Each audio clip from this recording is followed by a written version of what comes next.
tous et bienvenue dans une nouvelle vidéo. Nous sommes le dimanche 10 décembre, je vous reprends que maintenant. Et aujourd'hui, je vous emmène au village du Père Noël. Et au moment où je filme cette vidéo, en fait, je suis déjà allée au village du Père Noël. En fait, sur ce sujet-là, il y a plein de trucs qu'il faut que je vous raconte. Puisque déjà, on est en voyage organisé en Laponie et on part quelques jours.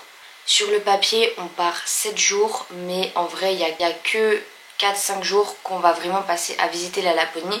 Puisqu'il y a 2 jours complets qu'on passe littéralement dans le bus. En fait, on voyage 2 nuits. Donc on passe une nuit, enfin 2 nuits du coup, une à l'aller, une au retour dans le bus. Que ça fait partie des choses qui ont fait qu'on paye pas trop cher pour ce voyage. Je ferai une vidéo récapitulative de tout ce que j'ai dépensé ici dans le tout dernier épisode de cette série. Et donc ce qui s'est passé, c'est que en fait on est parti le jeudi soir très tard à presque minuit, en direction du coup de la Laponie. Et je vais vous mettre une carte à l'écran. Mais en gros, donc on partait de Tampere et on allait tout au nord de la Finlande, à Kilpisjärvi, qui est une ville qui est quasiment la plus au nord de la Finlande et qui est vraiment à la limite de la jonction des 3 pays nordiques, donc de la Norvège, de la Suède et de la Finlande. Et en fait, sur notre route, il y avait Rovaniemi, donc le fameux village du Père Noël. En gros, ce qui était prévu dans le programme, c'est que on s'y arrêtait en fait sur le chemin pour aller à Kilpisjärvi. Que là, bah tout va bien, c'est cool quoi. Ça nous permet un peu de faire d'une pierre deux coups parce que entre Rovaniemi et Kilpisjärvi, je crois qu'il y avait encore 3-4 heures de route, donc voilà. En fait, je sais pas vous expliquer, la pause qu'on avait à Rovaniemi, elle durait 2 heures. Donc en fait, on avait 2 heures pour déambuler dans le village du Père Noël. Et je rappelle par la même occasion que le village du Père Noël, ce n'est pas Rovaniemi.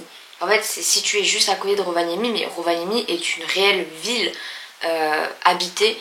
C'est pas, ça se réduit pas juste au village du Père Noël, mais effectivement c'est connu pour ça. En fait, moi j'ai été hyper déçue du village du Père Noël parce que, en fait, je sais pas pour vous, mais quand vous me dites oui je vais au village du Père Noël, j'imagine arriver dans un endroit très, très Noël vibe, très marché de Noël avec des guirlandes partout. Tu plonges dedans et t'as l'impression d'être téléporté justement dans le village du Père Noël où tout est beau, tout est scintillant, il y a des jouets, il y a des lutins, enfin. En fait, je sais pas, je m'étais imaginé un truc trop gros. Et ce qui fait que quand t'arrives là-bas, t'es méga déçu. On a été plusieurs à être déçus d'ailleurs. En fait, on a été plusieurs à arriver à la conclusion que c'est devenu un truc giga commercial.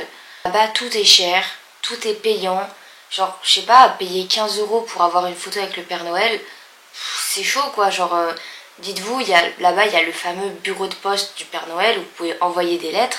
Dites-vous que le timbre à l'unité, si tu voulais, qui est écrit la plaine, je sais pas quoi, Rovaniemi, village du Père Noël, le timbre il était à 5 € l'unité.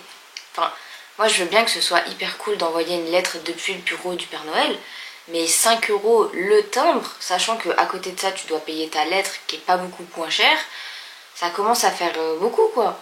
En plus là-bas tout est un peu mal indiqué, genre on a vu la ferme des huskies et c'était hyper triste parce qu'en gros ils étaient tous en cage, enfin c'était un peu bizarre. Je vais vous mettre toutes les images juste après. En fait, au tout début j'avais prévu de juste faire un petit vlog comme ça où je vous montre toutes les images de Rovaniemi, comme ça avec une petite musique, c'est sympa.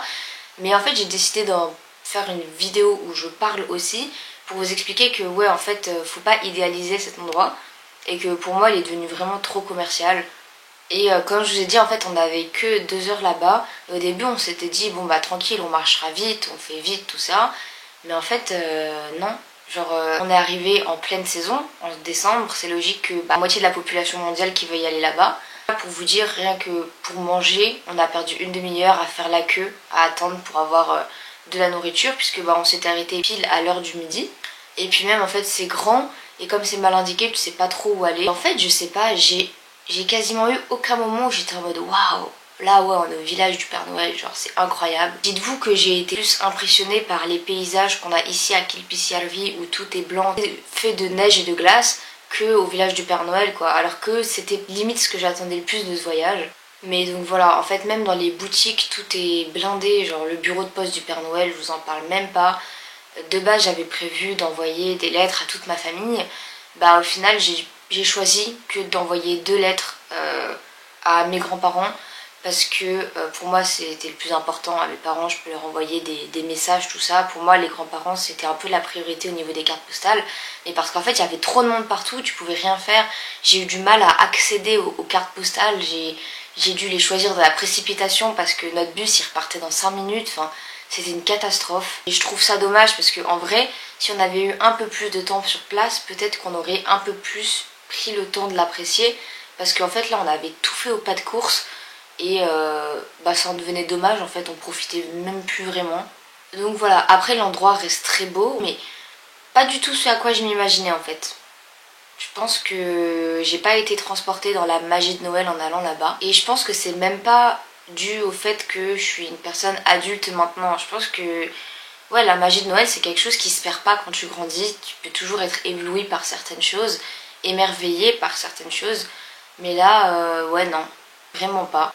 Mais bon c'est pas grave, au moins je l'ai fait. Je pense que je ne le referai pas. Et j'ai rien du que je me suis dit bon bah je reviendrai plus tard, peut-être que ça aura changé, blablabla. Franchement il n'y a rien qui m'attire de nouveau là-bas. Donc là je vous laisse avec toutes les images. Mais je vous préviens, comme je vous ai dit, c'était la course à n'en plus finir. Donc en fait au début je vous filmais tout. Et à la fin il y a quasiment plus rien. J'ai juste dû me dépêcher. Parce qu'à la fin, en fait, j'ai passé un quart d'heure à être coincée dans le bureau du Père Noël pour essayer d'attraper mes cartes postales et mes timbres pour mes grands-parents, tout ça. Donc à la fin, il n'y a même plus d'images. Je suis désolée, mais c'était ça où je loupais mon bus, quoi. Donc voilà, je vous laisse avec les images.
Voilà, j'espère que la vidéo vous a plu. Si c'est le cas, je t'invite à te liker et à t'abonner. Surtout que la suite des vlogs en Laponie arrive. Et je vous fais de gros bisous et je vous dis à la prochaine vidéo.